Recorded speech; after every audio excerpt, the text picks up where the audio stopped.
네, 반갑습니다. 저는 TQQQ의 미친놈입니다. 자, 제가 이제 새해가 되니까 사회초년생 여러분들에게 다양한 말씀을 드리고 싶죠. 왜냐면 제가 직원들에게 급여를 또 주고 있는 입장이기도 하고 저랑 같이 운동하고 있는 젊은 친구들을 보면 고민이 굉장히 많아요. 그러니까 이제 막 사회생활을 시작했거나 월급을 받기 시작했거나 아직 자산을 많이 모으지 않은 분들에게 드리는 말씀입니다.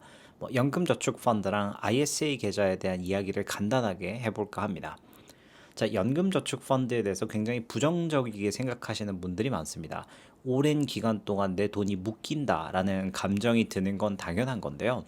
결론부터 말씀드리면 연금저축펀드는 미래의 나에게 매달 30만 원 또는 50만 원을 송금해 드는 시스템이다라고 생각하시면 됩니다.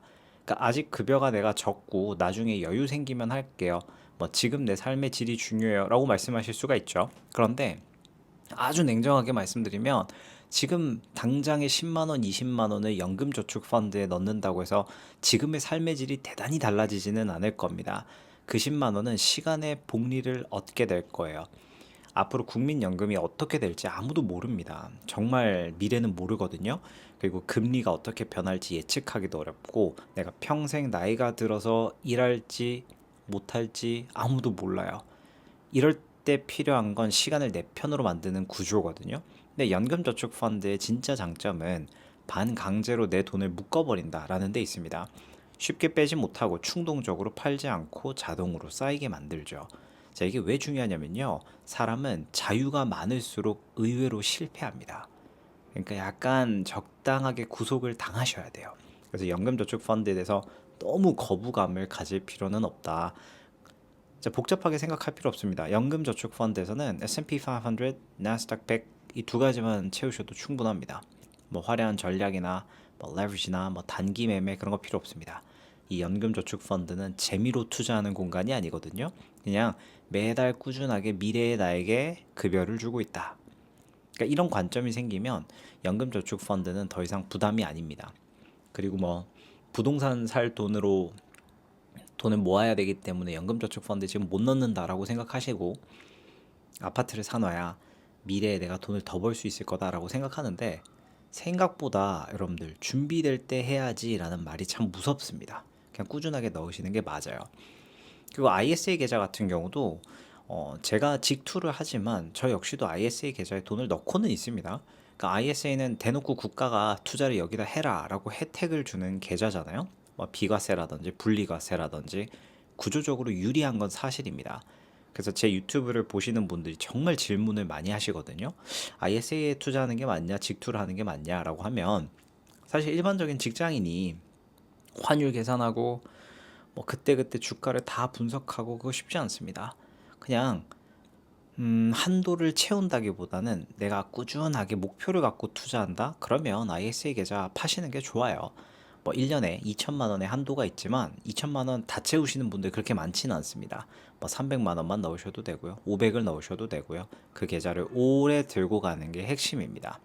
근데 여기서 이제 재밌는 건 ISA 계좌에 내가 언제 한번 1억 원을 채워보겠다. 이런 마음으로 가기 좋다라는 겁니다.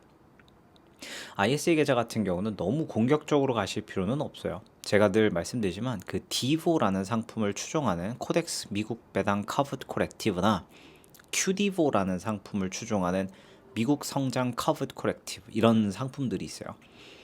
그런 애들을 좀 중심으로 채우시면서 현금 흐름도 채우시고 배당 성장도 누리실 수 있으면 좋겠고요. 그리고 앞서 말씀드렸던 것처럼 S&P 500를 기본으로 장착을 해두시면 됩니다. 그리고 제가 아무래도 TQQQ의 미친놈이기 때문에 거기에 보시면 그 나스닥 레버리지 합성 상품이 있습니다. 그러니까 QLD라고 불리우는 2배짜리 ETF거든요. 그런 상품들을 이제 ISA에 차근차근 넣어두시면 어렵지 않게 저금하는 느낌으로 투자를 하실 수가 있어요.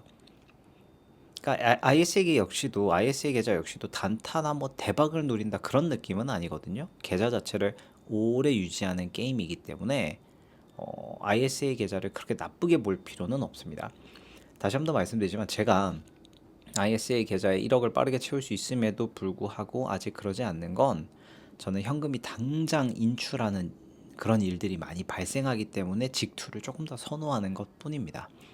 자, 사회 초년생 여러분들에게 제가 드리고 싶은 말씀은 조급해 하시거나 포모를 느끼시면 안 됩니다. 뭐 급등주라든지 다른 사람의 인증 글들을 보면서 흔들려서 하지 않아도 될 그런 매도는 안 하시는 게 좋습니다.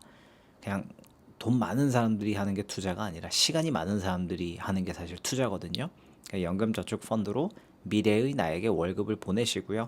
ISA 계좌 같은 경우는 국가 혜택을 최대한 누릴 수 있는 계좌니까 그 두 가지를 잘 한번 운용해 보시면 초기 시드 머니를 모아 나가실 수가 있을 겁니다. 그리고 그 뒤에 직투를 하시면서 저랑 같이 뭐 QLD나 TQQQ를 한번 매수 매도 해보는 것도 좋은 전략이 될 겁니다.